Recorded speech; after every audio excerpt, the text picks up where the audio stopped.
An annual visit to Cedar Point theme park resulted in a tragic loss of life after one man rode the Raptor roller coaster. After losing his belongings on the ride, in a moment of poor judgment, he scaled 2 fences to retrieve his items.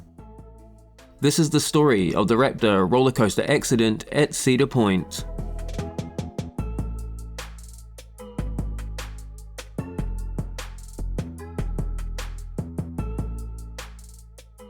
Cedar Point theme park, located in Sandusky, Ohio, is considered the second oldest operating theme park in America.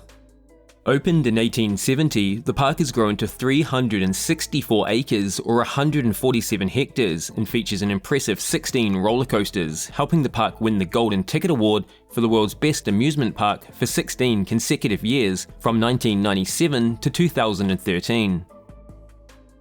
Cedar Point is the only park in the world with 5 roller coasters at least 200 feet or 61 meters in height.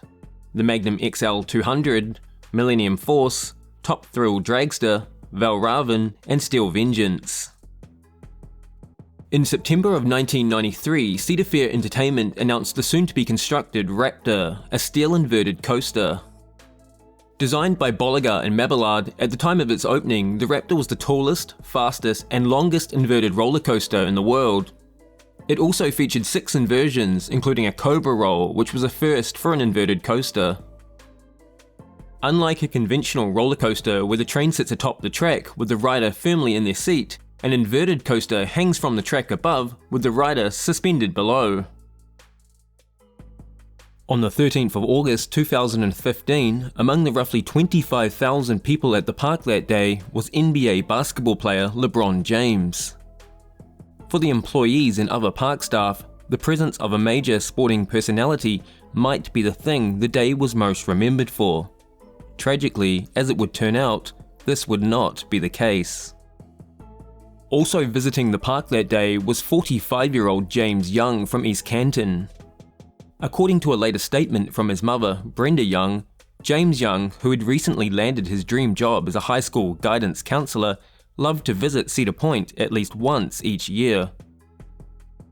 Theme parks across the world encourage guests and in some cases strictly enforce no loose items in their pockets that could potentially come free and collide with other riders.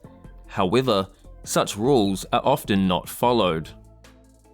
At around 4:50 p.m, Young rode the Raptor roller coaster. At some point throughout the almost 2-minute-long ride, the forces generated by the coaster caused Young's phone and wallet to break free from his pocket and fall to the ground. According to a park employee, Young, after completing the ride, approached staff requesting they retrieve his items. However, for safety reasons, he was told they could, but at the end of the day. It was at this point a momentary lapse in good judgment followed. Spotting his lost items on the ground just over the fence, he crossed a safety barrier into a restricted area directly under the path of the Raptor roller coaster. Most likely unaware there was a train fast approaching, he attempted to retrieve his belongings. As he did, he was struck by the metal frame of the Raptor when it, without warning, suddenly passed overhead. Suffering severe injuries from the impact to his head, emergency workers who had been quick to the scene were unable to help, and he was sadly pronounced dead. In the immediate aftermath of the accident, the ride was closed while an investigation was carried out. As expected, it was found to be safe and reopened in the days that followed. While the ultimate blame for this accident has to be placed on the victim, there might be points to consider.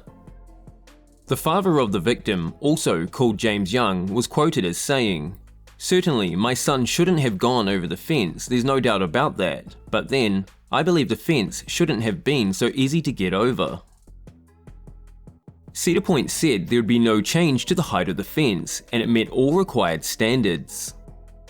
An amusement park safety consultant from Virginia, Ken Martin, was not surprised the park refused to change the fence, as doing so could unintentionally say it wasn't high enough in the first place. However, it's worth considering there have been at least 6 other identical fatalities involving people who wandered below an inverted coaster, and for each person killed, dozens more gambled it. People may underestimate how low a train hangs on an invert, leading to a false sense of safety. A spokeswoman for the International Association of Amusement Parks and Attractions, Colleen Mangon, perhaps sums it up best when she said, "Park guests have a responsibility to follow park rules. Most incidents occur when guests don't follow these guidelines."